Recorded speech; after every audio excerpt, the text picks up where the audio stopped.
여러분은 세무사 사무실을 갈 것이냐, 일반 회사를 갈 것이냐를 가지고 고민을 하고 계신가요? 그렇다면 이 영상을 끝까지 봐주세요. JL이 생각하는 일반 회사의 장점, 세무사 사무실의 장점이 들어 있습니다. 그리고 그 고민에 대한 해결 방법이 무엇인지 이 영상에 나와 있습니다. 지금부터 볼까요?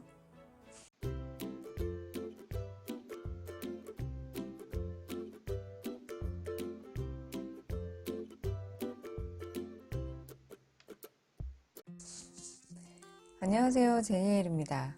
오늘은 이 업무를 생각하시는 분들 중에 가장 많은 이슈 중에 하나가 세무사 사무실에 갈까요? 일반 회사에 갈까요? 이 질문입니다. 본인의 진로에 대해서 굉장히 고민을 많이 하는 시기이기 때문에 그런 질문들이 많이 올라오는 것 같아요. 20대에서 30대로 넘어가는 시기, 참 중요한 시기죠. 그래서 그 질문에 대한 제 생각을 얘기를 해볼게요.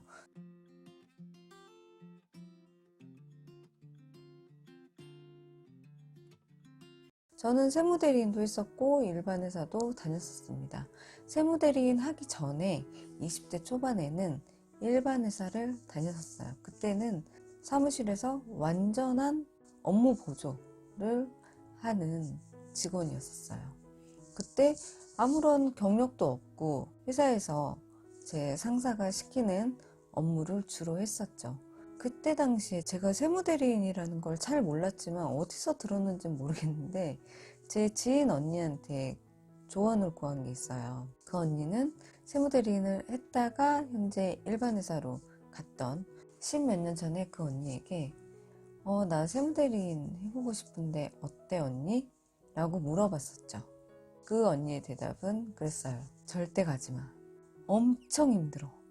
그때가 2005년 정도 됐습니다.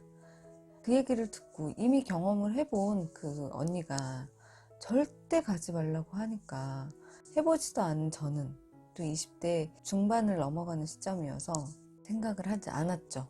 그러다가 서울에 올라왔습니다. 서울에 올라오니까 어쨌든 직장을 구해야 되는데 구인 공고를 보면 더존 사용 가능자가 있는 거예요. 근데 저는 더존을 사용을 해본 적이 없었죠. 당연히 업무 보조만 했었기 때문에. 그래서 할 줄 아는 게 없었던 거죠. 그리고 회계의 회자도 몰랐던 거고요. 전에 다녔던 회사에서 사무 보조를 하면서 시키는 대로 영수증이 있으면 전표가 있어요. 파란색 전표, 빨간색 전표 이게 있는데 파란색 전표에다가 계정 과목이라고 된 거를 쓰는 거죠. 근데 그때 당시에는 계정 과목이 뭔지도 몰랐어요. 그냥 직원 식대 나갔으면 복리후생비 써 이래서 복리후생비를 쓰고 금액 기재하고 뒤에 영수증 붙여놓고. 그런데 서울에 올라오니까 더존 사용 가능자가 필수인 거예요. 더존이 뭘까? 네이버에 더존을 검색을 해봅니다. 검색을 해서 학원에 등록을 했어요. 4개월 동안 학원을 빠짐없이 다녔어요. 그러고 나서 자격증을 그때 당시에는 3개를 취득을 했죠. 이제 취업을 해야 되거든요. 그때도 이제 고민을 했었죠. 세무사 사무실과 일반 기업에 갈 수 있는 길이 있는데 학원에서 연결을 해줘요. 그런데 대부분 면접 제의가 들어오는 데들은 세무사 사무실이었어요. 근데 그때 당시에는 저는 일반 기업에 가고 싶다라는 얘기를 했었죠. 그 전에 조언을 구했던 언니의 말도 있었고, 일반 기업으로 이제 면접을 보고 싶은데 하나도 들어오는 게 없었어요. 학원에서 소개시켜주는 세무사 사무실의 면접을 여러 군데 보러 다녔지만 계속 떨어졌어요. 제가 이제 알아본 곳으로 면접을 보고 면접 본 다음날 세무사 사무실로 출근을 하게 됐었죠. 근데 이미 그 언니한테 조언을 구한 것도 이미 과거였고 몇 달이 지나다 보니까 자격증 공부를 하면서 세무회계에 대해서 아주 조금 익히게 됐잖아요. 면접을 볼 수 있는 곳이 일반 기업이 잘 안 들어오다 보니까 이제 세무사 사무실로 갈 수밖에 없었죠. 세무사 사무실에서 들어가서 7월에 들어갔으니까 바로 일기 확정 부가세 신고를 합니다. 그때는 프로그램이 많이 좋지 않았어요. 지금처럼 뭐 세금계산서, 스크래핑 이런 거 일절 없었고요. 프로그램도 다 수기로 쳐야 되는, 그리고 세금계산서도 종이세금계산서였기 때문에 다 수기로 쳐야 됩니다. 그런 시기에 이제 세무사 사무실에 들어가게 된 거죠. 그런데 하다 보니까 내가 뭔가 입력을 했는데 신고서가 나오는 거예요. 그 자체가 재미가 있더라고요. 저는 그때 생각을 했죠. 아, 그 언니는 되게 힘들다라고 했는데 나는 내가 직접 겪어보니까 괜찮네? 재밌네? 아, 이제 물론 7월이 끝나고 나면 하반기라서 조금 한가한 시즌이 오기는 하는데, 신입이었기 때문에 아무것도 모르잖아요. 업체 하나 뭐 입력하고 하는 게 아무것도 모르는 상태이기 때문에 모든 게 다 부담이었어요. 그런데도 뭔가 내가 입력을 하는 게 뭔가로 표현이 되고 신고서가 나오고 하다 보니까 그거 자체가 신기하기도 하고 재미도 있었습니다. 그러면서 아, 사람에 따라서 경험하는 게 다르구나. 저 사람은 맞지 않아도 나는 맞을 수 있구나. 나는 맞지 않지만 저 사람은 맞지 않겠구나 라는 거를 알게 되었죠. 그 언니가 조언을 해줬지만 그쪽 길을 선택을 하지 않으려고 했으나 내가 먹고 살아야 되기 때문에 이쪽 길을 갈 수밖에 없었는데, 가다 보니까 저랑 또 맞았던 거예요. 제가 세무사 사무실은 많이 얘기를 했으니까 일반 기업은 어떻느냐. 일반 기업에서 업무를 하는 것도 다양합니다. 맨 처음에 아무런 경력이 없었을 때 업무 보조를 했다라고 했잖아요. 그거는 회계가 필요하지 않아요.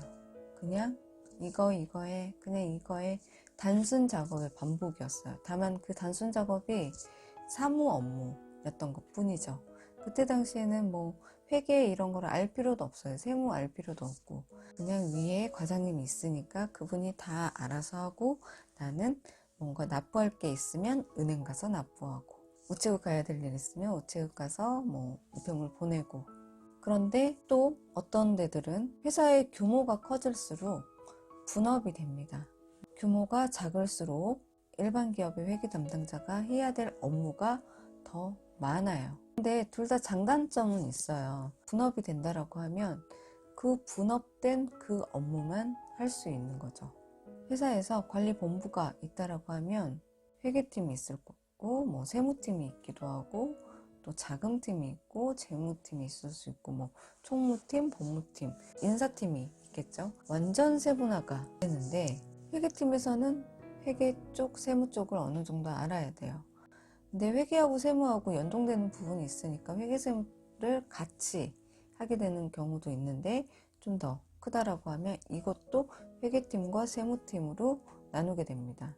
이거는 또 명칭은 회사마다 또 달라요. 회계팀이 있으면 장부를 만들어 놔야 되고, 그 회계가 제대로 이루어져 있는지 감사의 역할을 하기도 합니다. 그리고 재무제표 생성을 하게 되죠. 재무팀이라고 하면은 돈을 실질적으로 활용을 해야 되는 부서이죠. 회사에서는 매일매일 자금의 결제와 입금과 출금이 이루어지고 있어요. 인사팀은 그 회사가 직원이 많아서 인사 업무를 별도로 봐야 될 때, 직원이 많다라는 거는 입대사도 많다라는 거예요. 근데 입대사가 입대사로만 끝나는 게 아니라 거기에 제반되는 업무들이 있거든요. 총무는 회사 전반에 관련된 뭐 필요한 모든 것들을 다 지원을 해줘야 되는 부분들이 있고요. 법무는 이제 모든 게 계약서로 회사가 돌아갑니다. 회사의 모든 회사와 회사, 아니면 회사와 직원, 뭐 이러한 것들이 다 계약서를 통해서 이루어지는데, 이 계약이 제대로 이행되지 않았을 때, 또는 이 계약이 이루어지기 전에 고려해야 될 것들, 그런 것들을 계약서에 다 기재를 해놔야 되기 때문에 법무팀이 별도로 있기도 합니다. 그런 식으로 이제 분업이 되어 있으니까 내가 저 업무를 하고 싶지만 로테이션이 되지 않으면 내가 저 업무를 할 수가 없는 거예요. 어느 정도 중소기업 정도 되면 회사에 그 관리 직원이 한두 명 정도 있어요. 그러면 그 직원은 그 회사의 모든 관리 업무를 다 해야 되는 거죠. 아까 세분화되어 있던 모든 업무들을 그 직원, 회계 담당자가 다 해야 됩니다. 근데 회계 세무 쪽은 외주를 줄 수 있잖아요. 세무대리인한테 기장을 맡길 수 있고 세무신고를 맡길 수 있단 말이에요.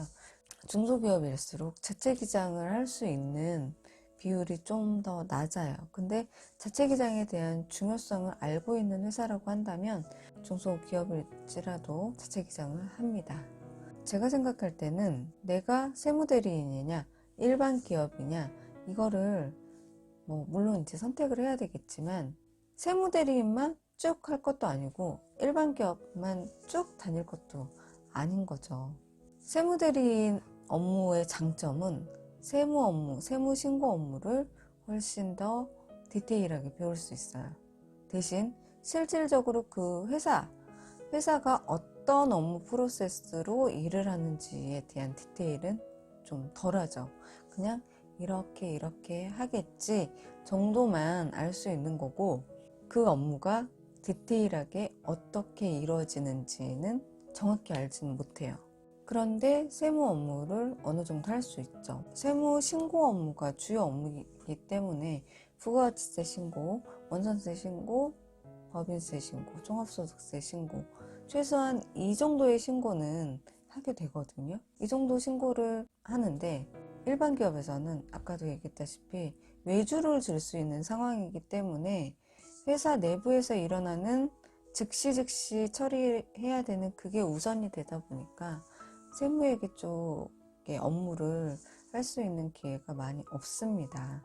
그래서 제가 얘기하고 싶은 건 세무대리인의 업무를 하면서 세무 업무를 내가 익혔다라고 하면 이직할 기회가 있으면 일반 기업도 가는 것도 괜찮죠. 아니면 내가 일반 기업에 다니고 있었는데 나 세무 업무도 좀 하고 싶고 직종을 한번 바꿔봐야 되겠다 싶으면 세무대리인 업무를 하셔도 되는 거죠. 그런데 이제 직업이라는 게 직장이라는 곳이 인연이 있어야 만나는 것 같아요. 10몇 년 동안의 업무 경험을 보면 이게 회사도 사람과 사람이 만나는 곳이잖아요. 그래서 인연이 있어야지 만나는 것 같아요. 내가 저 회사를 들어가고 싶지만 저 회사에서는 원하는 인재상이 있을 거예요. 거기에 내가 맞지 않는다면 내가 아무리 들어가고 싶어도 들어갈 수가 없겠죠. 그런데 거기에서 좌절할 게 아니라 나는 더 좋은 회사로 갈 거니까 포기하지 않고 계속 면접도 보고 공부도 하고 그렇게 이제 준비된 상태로 계속 이직을 하고 싶으면 이직 준비를 해야 되겠죠. 그래서 저는 세무대리인이나 일반 기업을 다니시는 분들이나 서로 각자의 업무를 해보셨으면 좋겠어요. 그게 큰 도움이 됩니다. 지피지기면 백전불태라고 하잖아요. 내가 저 사람을 알면, 내가 적을 알면 위태롭지 않다, 이런 거거든요. 근데 적이라고 표현을 하기는 했지만 내가 저거에 대해서 안다라고 하면 어떤 업무를 하더라도 불편함이 좀 덜하게 되죠. 근데 이게 직장이라고 하는 게 많은 시간을 보내야 되는 곳이고 나의 진로를 결정하는 것이기 때문에, 그리고 나이가 있다라고 하면 심사숙고를 할 수밖에 없어요. 그런데 어쨌든 하나의 직업은 갖고 있어야 될 거잖아요. 그래서 빠른 결정을 해야 되지 않을까 싶어요. 내 나이가 많으면 많을수록 내가 저걸 하고 싶다라고 하면 그거에 대해서 한 번 더 도전을 해보는 게 어떨까 싶어요. 내가 세무대리인 경력이 5년이 있었어요. 그런데 나는 일반 기업에 가보고 싶어요. 그러면 가면 되죠. 갔다가 해보니까 나는 세무대리 업무가 맞더라 라고 하면 다시 세무대리 업무 쪽으로 가시면 되고, 일반 기업은 마찬가지로 일반 기업을 다니다가 나 세무 업무 한번 해보고 싶다 그러면 세무 업무 쪽에 이직을 합니다. 근데 또 세무 업무 하다 보니까 나는 일반 기업이 맞다 그러면 다시 일반 기업으로 가시면 되죠. 근데 이제 나이가 있다 보면 고민을 하게 돼요. 이제 내가 다시 재취업을 하지 못할 것 같아서. 그런데 계속 노력을 하다 보면요, 나의 자리는 있습니다. 그 눈높이라는 게 있죠. 회사에서 요구하는 인재상은 여기까지에, 그쪽에서 얘기하는 연봉은 여기까지인데 나는 이만큼 와 있는 거예요. 이만큼. 그리고 나의 연봉의 수준은 그 전에 이 정도 받았으니까 이 정도는 받고 싶은 거죠. 그래서 이게 맞지 않아서 취업이 안 되는 경우가 많죠. 저 회사를 정말 들어가고 싶다라고 하면 연봉과 이런 거는 조금 어느 정도는 그래도 맞아야 되겠지만 그 연봉의 차이가 크지 않다라고 하면 회사에서도 연봉 테이블이 있을 거라서 그거에 맞춰서 업무를 할 수 있다라는 거를 어필을 하면 어떨까 싶어요. 회사에서는 여러분의 업무 능력을 자기소개서로만 알고 있습니다. 거기에 쓰여진 게 여러분의 능력인 거죠. 근데 그 능력이 글로만 기재가 되어 있지 증명이 되지 않았어요. 그래서 회사에서는 수습기간이라는 걸 정해놓습니다. 보통 3개월을 수습기간을 정해놓죠. 그 3개월 동안 나를 보여줄 수 있으면 나는 그 회사에 계속 정규직으로 들어가 있을 거고, 그렇지 못하다면 3개월 후에 이력서와 실제 업무를 해서 봤더니 회사와 맞지 않다 라고 볼 수도 있거든요. 그렇다라고 하면 자기 회사의 조건과 맞지 않기 때문에 퇴사를 해야 될 수밖에 없는 상황이 올 수도 있어요. 근데 그것조차도 저는 서로의 업무를 알 수 있는 기회라고 생각을 하거든요.